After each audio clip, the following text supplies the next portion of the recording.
It is the night edition of my weekly Instagram Live. So we're hanging out with Sophia today. She is across the world from me. I'm in Los Angeles, and it's so funny. I have to remember her time zone, but I think it's like middle of the afternoon for her.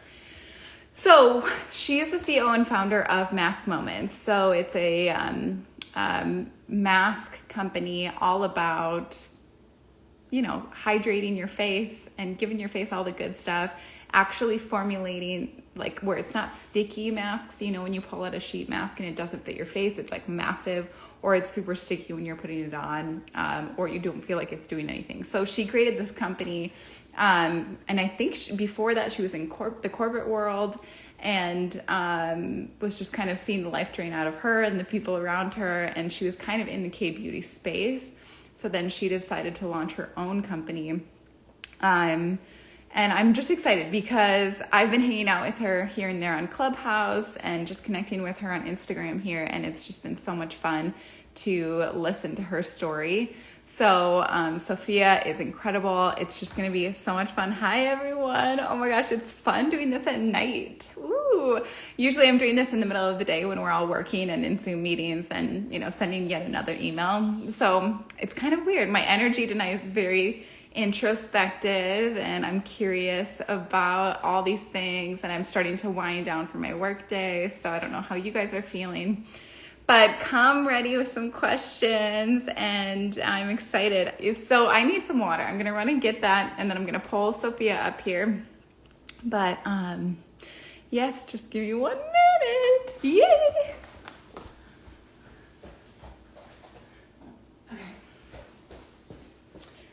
Okay, so bedtime tonight for my son went well. Just pulling you into my real life since it's at night, you know, it's not official. But it was so funny. He's like ready to party now. He's 16 months old, and I'm not killing time, I promise. This is just very important. Hi. But yeah, he just wants to hang. And so I'm figuring out that balance being a mom. I know I look young and fresh, but nope, I have a child. I am a mother. You can't see these wrinkles. There's a lot of cover up here.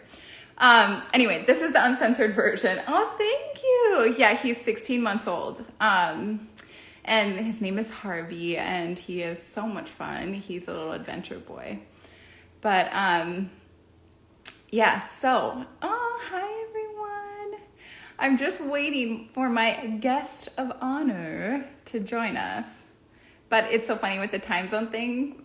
Sometimes I worry. I don't know if you guys have this on your meetings, but when I send a meeting invite and I'm working on the World Time Buddy time converter thing, I'm like, did I send them the right time? Like, the amount of Zoom meetings I have during the day with people in Australia, UK, here in Los Angeles, on the East Coast, it's just like, what's happening to my brain, and where are all of you? Hey, if you guys, while you're hanging out with me, give me any questions you got. And in the meantime, should I talk about my own beauty journey? I also don't know if I can DM someone from here. If you guys go to Mask Moments, at Mask Moments, and send Sophia a DM and say, come hang out with me on my live. But yeah, okay, so my beauty right now is so minimal because I'm a mom. And so I would love to know your guys' beauty routines. Sophia created this company to help you hydrate and take self-care moments. And so all week I've been prepping for this, thinking to myself, like, okay, I better take better care of my face when I go on this live because, you know. Here, okay, I sent her a DM. I think that's going to work. But yeah, so my current beauty routine, if you guys are curious, it's all natural products. I've switched over in the last month or so. But in the morning, I'll like cleanse my face with water, super minimal. If I forgot to wash my face last night, which is like 7 out of 10 nights, I'll do an oil cleanser and then cleanse my face and wipe it down and whatever. And then I do a vitamin C serum, and then I do an oil moisturizer and then I do some skin tint with some SPF in there because 30 years old is starting to show up here and there. My mom's gonna laugh at this. And then that's pretty much it for like skincare stuff. And then at the end of the day, I do another oil cleanse. My sister's been giving me these skin resurfacing like peel things. And then like a thicker moisturizer with some more vitamin C and or retinol. Yeah, you feel me on that? Okay. And then that's pretty much it.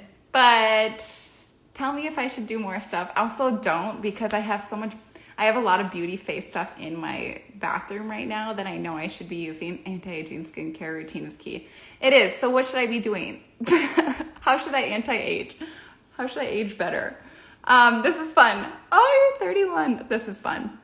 C serum. Yeah. By the way, C serums, Sophia's going to join us in a sec. I see her. She's in here. But vitamin C serums are way better for you if you're the crunchy granola type than retinol, because retinol, you can't have it when you're pregnant or you're breastfeeding and all of that. But I would do vitamin C serum to help with like my skin toning and stuff like that. And I feel like I noticed my face got brighter and the overall tone was better. And I've never used retinol, but I've kind of been on the fence because I'm all granola anyways. So that's something, and maybe Sophia has something to say, but thanks for hanging out in my uncensored live. Here we go. I'm so excited. Tell me what I should be doing for my self-care. Hi. Hi. How are you? I was doing this right. I was like, am I doing this right? No, you're totally fine. I was like, everyone just go to her thing, send her a DM and say, come hang out on my live. Because I was just spitting. I'm like, oh yeah, here's my self-care routine. Oh no, it's good. I didn't know. So I don't really know how to do this. I'm like so bad at this stuff. So I know. But I hope I'm doing it right. I see you. I see yes, everybody. Hi. See, we're doing it. So we are just talking about, and we'll just throw you right into the mix, but we're talking about vitamin C serums and that versus retinol. Because we're on the topic, can you go through your morning and nighttime skincare routine? Because oh my God, okay. I feel like we all need to know this. Yeah, so I'm not going to talk about mine per se, but I'll give you the overall structure. Yeah, give me the structure. Yeah, so all skincare routines really are composed of two big components. And the first half is all cleansing. So just think about makeup removal, then dirt and grime. So you use oil to remove oil, which is makeup. Then you use water to remove grime and dirt. That's water. You must use water. So like makeup wipe is not enough. It's good. It has purposes, but it's not enough. And then you want to go into deep cleansing, which is exfoliating. So that's removing dead skin cells. And there's several ways of doing that. You can do that with chemical, you can do that with enzyme, you can do that with physical, several ways of doing that. But deep cleansing is included in that whole like cleansing umbrella. Then there's the second umbrella, and this is what we need to focus on the most, is restoration. So we have to think about how to restore antioxidants, which is a just complicated word for vitamins. And we have to think about how to restore water. And then we think about how to put a seal on that kind of barrier. And then we wear sunscreen to protect. So that's the kind of the big overall overarching routine. And then you kind of shape everything under there. So when you talk about retinol and vitamin C, those are just antioxidants. And I'm always kind of a big person on kind of having a potent mix of antioxidants, because they each fight kind of aging in a different pathway. And so you want kind of all of that, but it is an extra that you do need to use for anti-aging. So when people think about anti-aging, or when people think about skincare, they think, oh, I don't need all this extra stuff. But if you're really going to target anti-aging, then you do need the vitamins. And so basically, I'm like, okay, gua sha, like I should be facial massaging while we're talking. Like I'm getting targeted by all these people. I know. So retinols are basically a form of vitamin A, but like you said, it can be pretty potent. So I think that I love retinol, but you do need to work it into your routine. I actually, don't use retinol, but I know in the West it's a big thing. In Korea, not so much, because people do break out from it. They have like splotches from it, but you have. And don't you feel like it's extra drying too? And doesn't it always does that? Yeah, it always does that. And so you just have to work it in. But I actually am sensitive to vitamin C as well. I actually break out from it, but not because it's bad for me. It's because I'm super sensitive. So with those things, you have to again work it into your routine over time. So layers of restoration of antioxidants, it's always good. But for me, I mean, I use my masks instead. So for me, the masks are where I'll do all the restoring. And then, so basically, I'll put my serum on, then I'll put the mask on, and then I'll get that extra nutrition, extra restoration. And then I go with the seal, which is kind of like a moisturizer. So that's kind of how all... Like thicker. Yes. Thicker So the, moisturizer. Okay, so you're doing your the serum, you're doing the mask, you're rubbing the leftovers from the mask in, and then you're adding that sealing, which is like your thicker nighttime. Okay. yeah, so it doesn't pull away. So you're restoring Well, and hold then on. basically Like, covering up. let's just look at your skin right now. Good Oh my God, you know job. what? I actually, CEO and founder over there.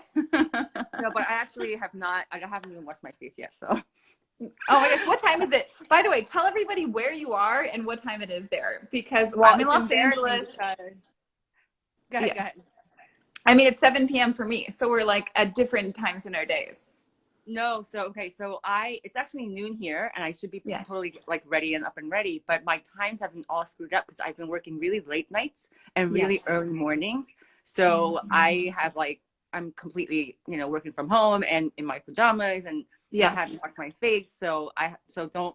I'll be getting to my routine right after the session. Yeah, that's how it should be on this live. I come way too prepared, but I just need to start showing up with my hair up in a sweater, like, yeah, what's up? Oh my God. I was doing that earlier and I was like, okay, if I keep doing that, I'm gonna avoid them. So I'm like, whatever. I have to come with my full authentic self, Yes, like hair down, please mask do. on. Next, Please do. I should wear my mask, Wait, is that a hashtag or have you used that for your company yet? Hair down, mask, mask on. hair. Yeah, that was good. Hair up, mask. Like for me, if I was going casual, I'd be like hair up or like in Uh, like a low bun. But yeah, for yeah. you, casual is hair down. Well, that's usually the phrase is like, let your hair down, Yes, I So love that's where that. the phrase comes from. And so we didn't use it, but we were considering it for like a copy It's somewhere. good. I know all these phrases because we've done this like brainstorming exercise. Yes, okay, that's a good lead in. So we like hijacked the convo, but also we all wanted to know your skincare routine anyways. But okay, so pulling back to like middle school Sophia or high school Sophia or Okay. college, what was your dream, the when I grow up dream, and did you have one? I'm so glad you asked that because, I was thinking like, did I have one? And I Yeah. tried to ask myself that, right? But I didn't have like a specific, like, I guess, profession in mind. Like a lot of Yeah. my friends were like, oh, I want to grow up and I want to be a doctor or I want to Okay. be like a lawyer. And like, had I known all the money was in hedge funds, I should have said hedge funds or something. But I know, and I didn't know what I wanted to quote unquote be, but I Yeah. did have keywords. And so I knew a Mm. direction, but I didn't know a profession. And I say Okay. that because this is before like, I grew up in an age, this is before mobile, right? I was already in the workforce even before the iPhone came out. So Wow. Yeah. yeah. And so I actually like, so I'm old, which is, don't ask me how old I am, But but a again, lot older great than you. skincare routine. I know. Just to give you a range, I am in my late 30s, like Mm, late mm. 30s. Yeah. I But never would have guessed. Like literally, gosh, yeah, I got to get my skincare routine down. so I had three keywords to Okay. help guide my direction. And one keyword was global. I knew I wanted to do something like really global. And Mm-hmm. I think part of it is because I was bicultural and, I was seeing a lot of innovation in both countries. And I was Mm-hmm. always one of those people that was good at like synthesizing. So I was thinking, oh, this would be so great in the US, or, oh, this would be so great in Korea. And I would think about like, synthesizing the two. So one thing Yeah. was global. And I think I'm trilingual, and I think I was like super kind of culturally aware. And so Yeah. being global was one keyword. The second keyword was influence. Whatever it was, I knew that small or big, I wanted to become a leader of sorts. I actually tied that word leadership with influence. Ooh, So yeah. yeah, That's so good. so for me, influence was the second word. And the third was actually forward thinking. Mm-hmm. And in my mind, that was technology, but I didn't know what because this is pre-Instagram, this is Yeah. pre-Facebook. But I knew I wanted to be forward thinking. So I remember in grad school, when at that time we did have Facebook, I went to this course called, I majored in a course called Technology Innovation Education, and no one Yes. knew what that was going to be. Like no one Yeah. knew what that was going to be. And Yeah. I remember going to an interview saying like, people asked me like, why did you major in this? What were you trying to do? And I was like, I don't know, but I think it's the future. Yeah, Yes. so those are my keywords that led me into corporate. I ended up at Sesame Street Yeah. creating digital content for them, even before the iPhone. And then that Yeah. landed me in a strategy role in media. And then, long story short, I ended up becoming an entrepreneur right after like leaving corporate to become an entrepreneur once I saw some opportunities and fell in love with the skincare space in Korea.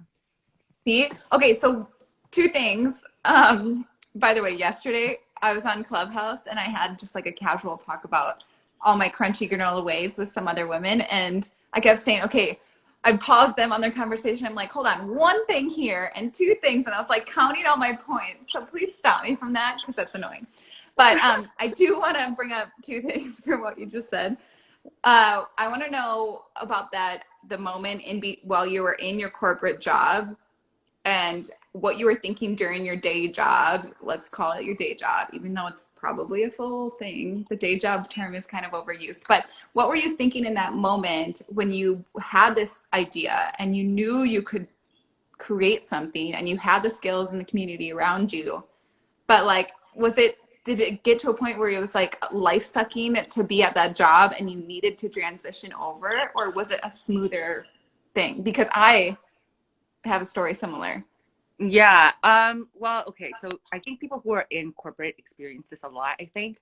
But gosh, corporate is such that if you're really good at your job, you have to Yeah. understand their culture. You have Yes. to understand that there's an insider group that makes Yeah. a difference, and you have to follow in line with their code. And Okay. for me, that code just wasn't me. I felt like I couldn't be myself because it was very, in order for me to climb up. And don't get me wrong, I made it to all the way to VP before I left, and so I did Wow. climb the corporate ladder. It's just that I didn't want to be in that culture anymore. You know, Yeah. I really didn't, and I never thought that I could actually get any higher because it just Wow. wasn't set up for me. And so one of the things that I was determined to do was to set up a different kind of culture where the culture was very inclusive and allowed space for women and people of minority to actually Hmm. be able to rise up and make a difference. I also think Yes. that my style of leadership is very different. I think Hmm. I tend to be quieter. I tend to be introverted, and I thought that that just didn't work in the corporate culture in America. They Right. wanted me to be super assertive. I needed to keep my emotions down. I needed to keep my mouth shut a lot. And I felt very excluded and not part of this like inner circle. And Yes. I thought that was a terrible way to kind of manage a company. But I Hmm. was never going to be able to change that by myself because I was Right. a small person. And I thought, you Hmm. know what? If I ever venture out to do anything, I'm going to venture out to create a different kind of community, and that has to come from leadership. And so that Yeah. was my biggest motivation from leaving corporate to, I always say corporate to coconuts because my masks are coconut jelly. But yeah, Yes. Oh, I yeah. love that. I know so many of us watching and those that will watch are like so connecting with that. Oh, I hope Um, so. Gosh, it's so good. It's like bringing me back. But yeah, so then what had originally brought you to Korea, and then are you still there? Yes. Okay. So here's the story how I got from one place to the other. So I was working at my New York job, and Yeah. one of my clients. So I worked for MTV and Nickelodeon at the time, Yeah. and I did a lot of content strategy for them. When we do content strategy, we think of each like brand, like for example, SpongeBob or Teenage Mutant Ninja Turtles. We think of each of these as basically IP, and we create IP strategy around it, and that includes consumer products. And so Yes. one of our consumer products partners is this huge like Asian company called Li and Feng. They do Yep. all of our Oh stuff. yes. You know that? I know them from my corporate job. I was Yeah, always yeah, behind on my emails. yeah. So they're this big like supplier basically for soft goods, right? Yeah. And so they were our partners, and they were looking for a biz dev person in Asia to oversee Asia. Okay. And I was always telling my boss, because I was always doing innovation for Viacom, I needed Yeah. to think of new businesses and I was pitching new ideas. And I was always telling my boss that we need to bring something over from Asia. Yeah. And so she was like, you know, why don't we go over there? So I actually checked out all the MTV offices in Asia, both in Singapore and Hong Kong and Korea. And they just weren't major players here. They Okay. were small compared to the local partners. And I Okay. felt that was going to make a very small difference. And Hmm. so I thought, you know, I don't know if that's what I want to do. But then Li and Fang, one of my partners, decided that they were going to do this whole biz dev effort in all of Asia, and that they were Okay. looking for a biz dev VP. and that I would oversee Korea as well out of Hong Kong. And so that was Wow. like in 2013. And so I became a VP at a pretty young age. And for me, it was really more about the promotion, to be honest, and the opportunity to work in Asia, right? To be an executive out Yes. here. So I did that, but I ended up not staying long because we were doing a bunch of M&As, and one of those M&As was in Korea. And, you know, as much as I loved the role, I didn't feel the corporate part of it. That was really something I was not, I didn't want to do. I didn't want to play the politics. And at that point, you know, when you're an executive like that, it becomes super political. Yes. And I think it was very draining for me. I wasn't trying to play that kind of game. I felt like I was too young to waste my time playing the game, but rather I wanted to make real impact. And that was kind of when the startup scene in Korea was starting to get big.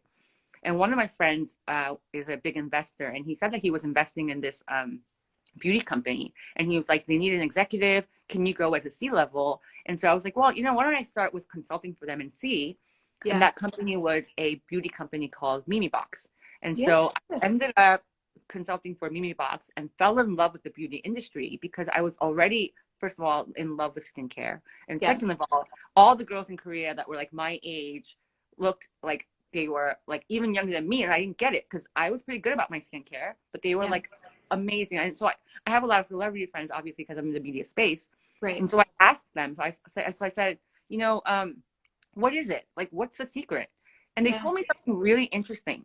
They told me, never give your skin a chance to dry. And I thought, that makes so much sense. Yeah.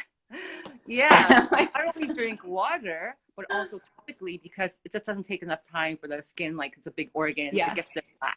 So topically, just constantly keep it hydrated. And I realized the two pillars of I think how K-beauty approaches skincare is hydration, number one, and calming inflammation.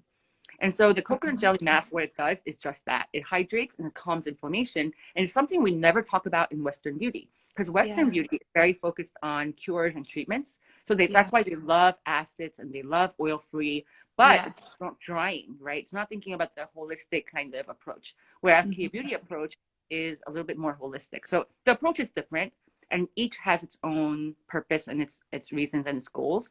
And I think sometimes you need one more than the other. But in this case, it was more that you know, it was like constantly keeping it hydrated, and all my friends were just sheet masking every day. So I realized it was more about habit. Yeah, because at that point, didn't you think about it as like a once in a while treatment? Because that's how I completely thought about it. Like on Sundays, if I remember and I have an extra 10 minutes, it's I decide to do this part of my beauty routine or this, and masks are kind of on the end of it right now. So Right. But the idea is to be consistent and actually be regular about it. So now I just do it right out of the shower. Like right out of the shower, I'm just like, I have the mask on, walk around, dry. When it's absorbed, done, finish with the rest of my routine, and I'm done.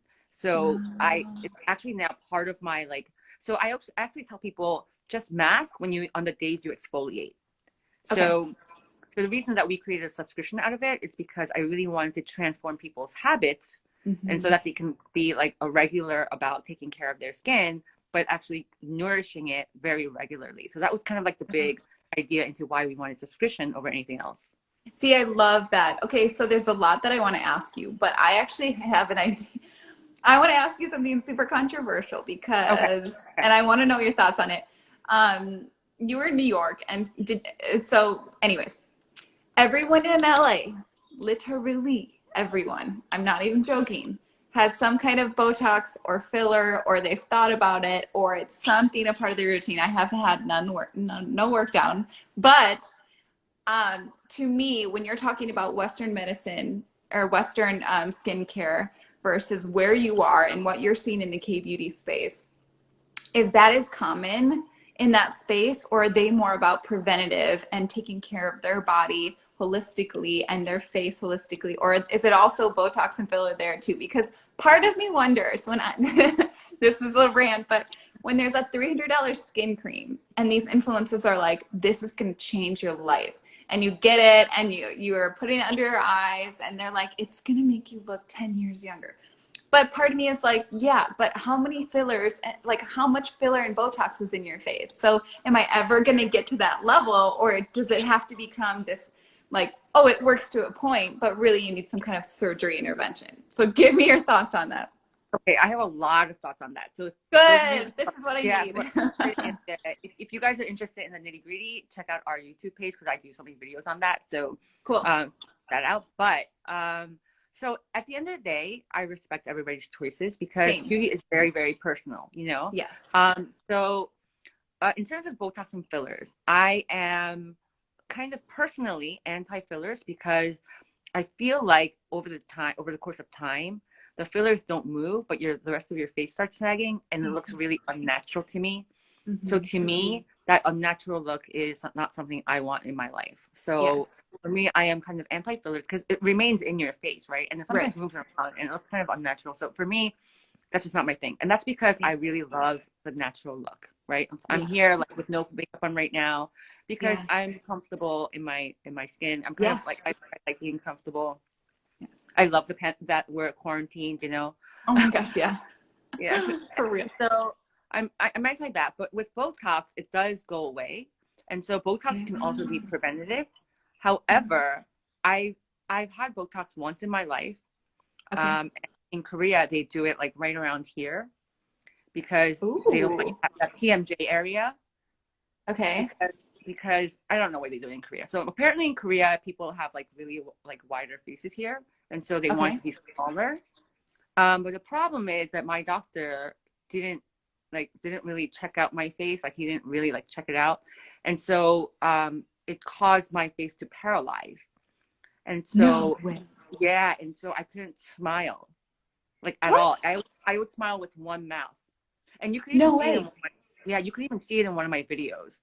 And so I had to wait 3 months for it to I actually had to go back to like do this thing to get it removed because apparently it was like it hit a nerve and like something like that. So apparently that happens like to 2 people out of every 100, and I just happened to. But still, that's a lot. 2 out of 100. I mean. Oh yeah, I cried like crazy. First of all, I had I had like an advertising shoot like booked. I think like that like 2 weeks from there, and you could see that even in the video that I'm like so paralyzed here, and so it has traumatized me for life. Needless to say.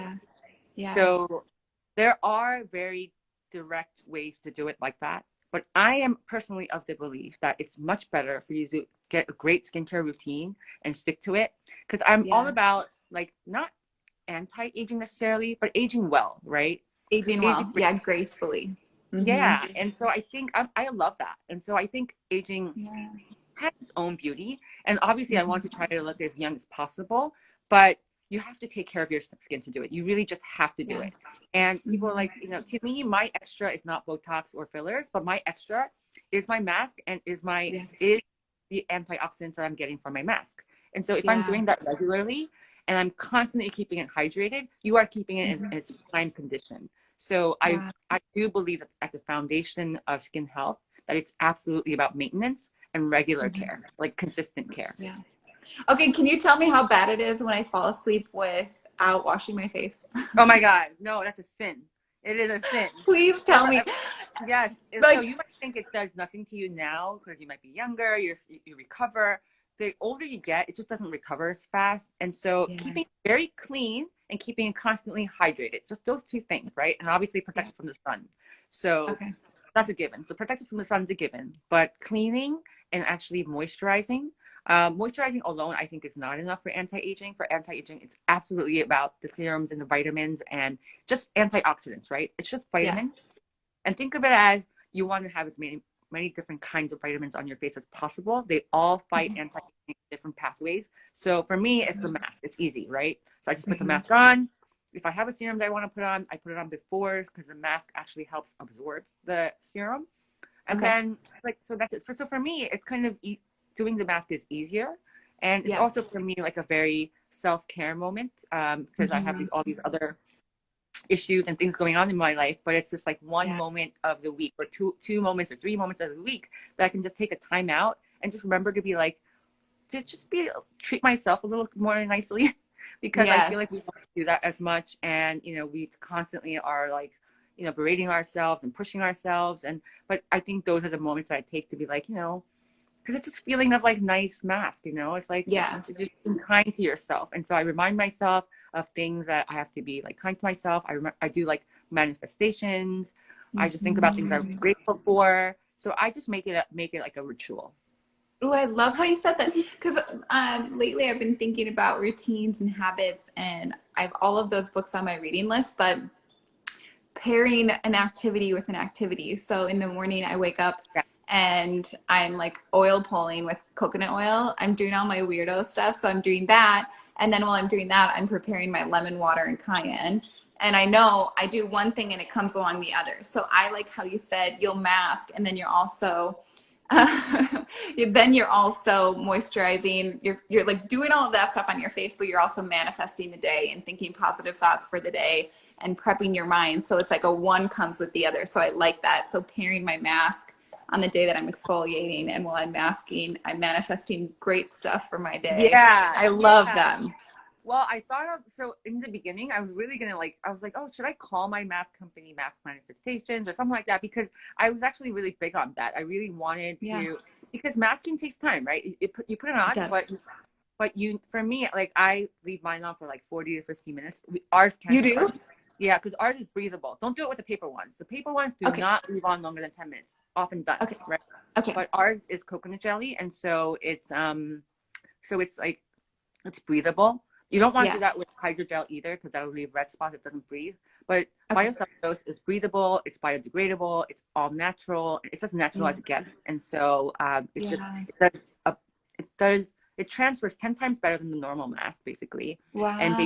And you'll see it thin as it absorbs. So I would keep it on for like 45 minutes sometimes, because as long as it takes for my skin to absorb it, I leave it on. And then when I'm done, so during that time, I just kind of like do things, because it does stick like a second layer, so you can actually move around.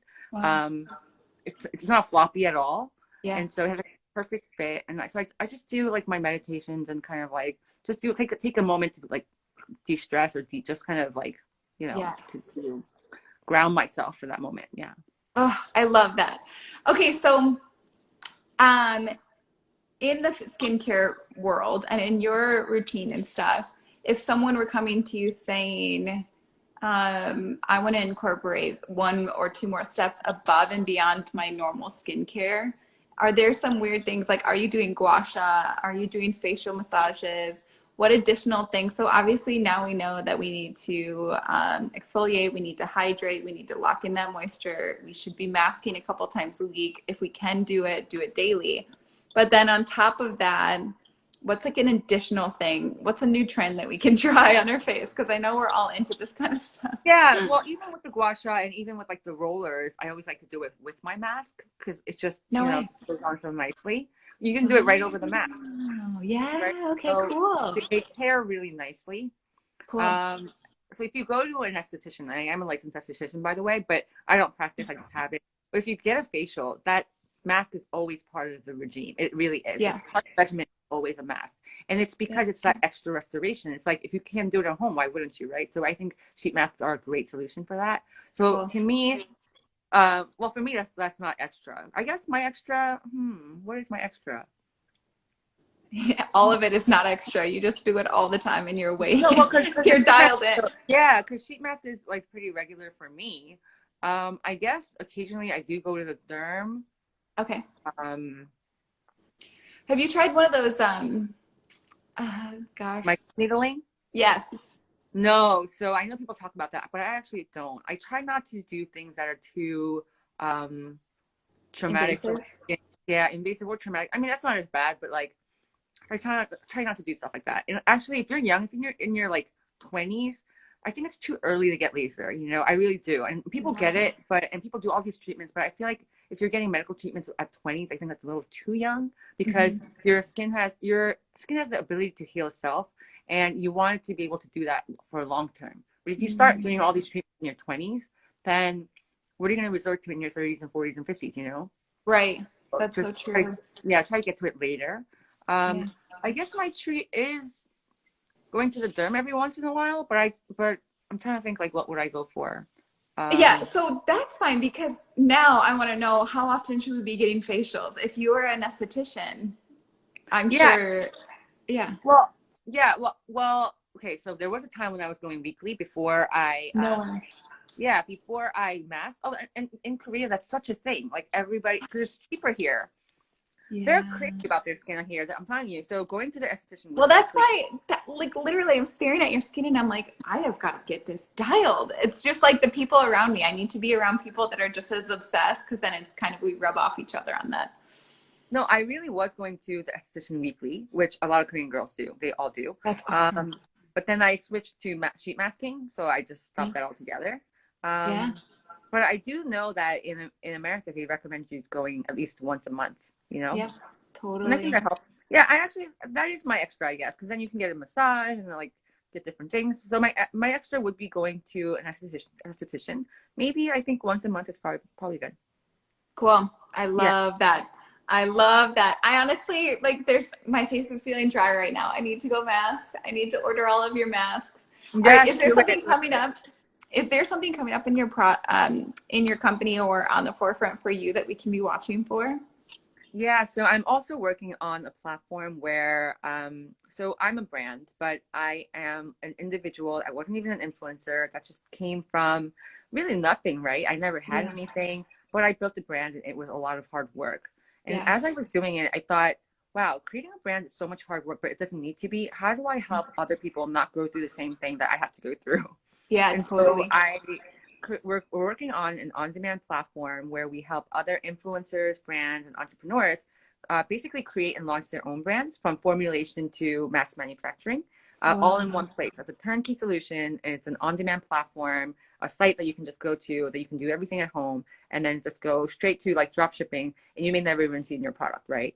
That's And amazing. so, yeah, and so we're working on that front end because, with social media, there is a democratization of beauty and you can Yeah. market to everybody, but the sourcing is where everybody has trouble. So I'm Yes. trying to figure out that part where we help people formulate, source, and mass manufacture all in one place. Because Wow. bottling and all that is like all separate. And so I just want it to be like one easy flow for everybody because I actually had to do the footwork for all of that. And I think Yes. it's Yeah. way too much work. And I'm really all about kind of democratizing the space and having Hmm. everybody kind of be their own entrepreneur if they want to. Yeah. But I want Yeah. to promote, like women entrepreneurs, minority entrepreneurs. I'm all about that. So that's Whoa. yeah. I've had there's been so many times that I've had a product I've thought of and I like sketch it out and I brainstorm the marketing and I create the brand and I have the like I have it all, but then when it comes to working on getting the manufacturing, I just have this like block because I don't want Of to course. I'm not like everyone just goes to Alibaba and they're like, cool, source from here. But no, you want to think about where you're sourcing from and who you're Absolutely. sourcing from and the materials they're using. And so honestly, that sounds incredible.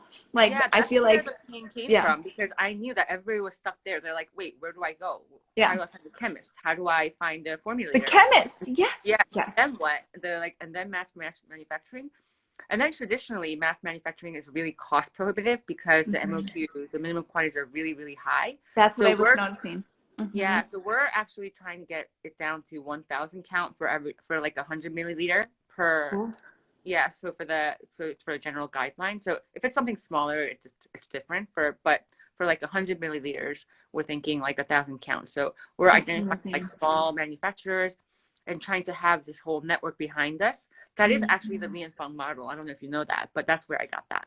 No way. What's so funny? So when I worked in e-commerce in a buying office and we did like kids clothing and stuff. So anything that we did direct ship, I think we were working with Li and Feng. And so I just remember like I would always be waiting that 24-hour, 48-hour window of when I sent the email and when I'd hear back or vice versa. That's my knowledge. Just like, hey, can I get my samples? That was my Yeah, extent of working with Li and Feng. But still, I just love that world. I love the ideas. I love the fact that you're bringing entrepreneurs up in their strengths and then also supporting them in their weaknesses. Because, like you said, that's where we all fall off. If we're the dreamer types, we have these ideas, but then we need the systems, the organization, the contacts, the community. I think that's so cool.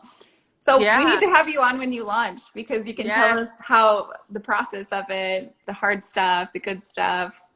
Well, also because, like you said, people, when they want to become an entrepreneur, they don't know what to sell, where to go. And so, like you said, they all go to Alibaba and like arbitrage. But beauty is such that you need to really formulate and customize on its own. And there's no easy way to do that in mass manufacturing. So for us, we try to find that middle line where we can actually make it turnkey and try to keep the batches small for entrepreneurs. And, you know, this is going to be our official launch year. So I'll have to see where it goes. But I think so far from our tests, it's sounding pretty positive, and that it seems like a service that people really, really need. Wow. And I mean, you've got all the experience working at Nickelodeon, working on Sesame Street, all of these brands. It's like you were a VP, you're corporate. So it's not like you just jumped out of college and says, I have a course for you to join in. Exactly. You actually have the experience and the expertise. So I love that. It's like, you know what you're talking about. You actually do. People are waving and clapping at that. Yes, yes, yes. Do you have any tips or tricks or resources you want to give other women founders, female, any entrepreneurs is fine. It's not just women. Yeah. But well, yeah, so many, but yeah, I felt like I think you asked for a tool, right? So an app that I use a lot. Really any kind of value that we can give people that they can walk away with, whether it's an app or an idea or a trick or some hack. Just something that, because I know last year was tough for small businesses and people dreaming of these products and stuff. So how do we simplify and share our wisdom with them? Well, I'll start with the app that's easier. So one app I use all the time, I think it's called Hashed. Do you know it? No. Wait, hold on. Let me look it up once. I know. I was just gonna say, wait, how is there an app that I don't know about? I literally am always searching out the good stuff. #expert. And so yes. Mm-hmm. Yeah, so I always use that because I'm a terrible social media person. Again, like I think I'm much more of an operator, and I was never an influencer. I was just like I was too shy in front of the camera, and like I don't know. But I don't know how to come up with the hashtags, and so I always use #expert. It just gives it right to you, and you just copy and paste. So obviously that. And obviously everybody uses Canva, but that's like overplayed, so I didn't want to say that. But yeah. Hey, whatever. Honestly, I feel like it's good. It's still good. It's still relevant. We all use it. We're all hacking the system. Good. Yeah. So I thought #expert would be a good one to share for you. That was good. Yeah. Yeah. I love that. The other piece of advice is, somebody like I think it was a billionaire that said this. Actually, maybe it was actually a lot of billionaires as well as Elon Musk said this the other day. Were you on Clubhouse listening? Is Elon Musk on Yes, Clubhouse? He was on Clubhouse and he said this. But basically, the gist of all of what they're saying is entrepreneurship is not easy. And like you have to be like I think Elon was saying like if you need comfort, if you need encouragement, don't go into startups, right? But I won't say it like that. For me, what I'm saying is you have to be prepared to go backwards, right? That's something that for me that I was prepared to do, but it was incredibly difficult, right? Because I came from nothing, but I made salary as a corporate executive, but then I had to go back to nothing, and I had to choose to go back to nothing, and that was really, really hard. And then it's not like a short-term thing. It's like you have to stay on nothing for like several years, right? Yes. I think some people are really good at or lucky, or maybe they're really good, and I don't know. I don't think I have those things. For me, it's all effort. And it's all uphill. And I had to prepare myself for like to be like dirt poor for the next week in order for me and to use my savings to do it. I also was lucky in that I did raise funds in the beginning, so I did start with a small seed. But I think people do have to prepare to go backwards, and it's a lot. And even when you're a creator, let's say like you're a YouTube person, you have to be able to stick it out for 1 year, and be consistent for 1 year. And it takes a lot of discipline to do that. And I think people talk about the glory of like entrepreneurship, but not necessarily understand the hardship that comes with it. And I remember with Elon's talk, he said something about how he doesn't wish his gripes and his hardships on anybody. Like he would never want anybody to go through the pain he has. And I actually feel a lot the same way. I think about all the pain I had in my life, and I'm like, well, if you could have all this for this pain, would you do it? And I'm like, I wouldn't wish that on anybody, No. But it is a lot of hardship. That's number one. The second tip I have is don't be afraid to ask for help, because a lot of us feel like, I can take it this far, or, well, if it doesn't work out. For me, it was more about, what if I hire this person but can't pay them 1 full year, and I'll have to be responsible for them, and I'll feel so bad. Well, I'd rather not Yes. ask them, I do it myself, and that was terrible. What you have to Wow. understand as an executive is you have to be able to ask for help, and then when you get there to a place where you can help them, then you do. But you Yes. have to be able to ask for help, and you have to be good at it. And I was not good at that. So that was my Mm-hmm. takeaway number 2. And my takeaway number 3 would be, what's my takeaway number 3? I had it and I lost it. That's okay. Yeah. So I'm asking for help. tracking. Yeah. So asking for help. And then I did have another one, but I I don't forgot. know. You just dropped some truth bombs. So I feel like we're all just reeling and trying to catch up with you. Oh my gosh. I need to make sure I like actually do something with this content and create a blog and create some GIFs on it so you guys can save this and remind yourself, because the hard stuff, you wouldn't wish it on anyone else. And I agree with you. Like I had a really tough day today. Aww. And we all have those. We all have those in business. And nothing really was wrong. It was just like everything was hard to do. Even the things that would have been easy yesterday, there was just 10 more steps. Everything was just very hard. I was hitting lots of walls. And I was thinking to myself, like, this is the classic entrepreneur. We're still hustling. It's 7 p.m. We're still talking and hanging out with Yeah. each other.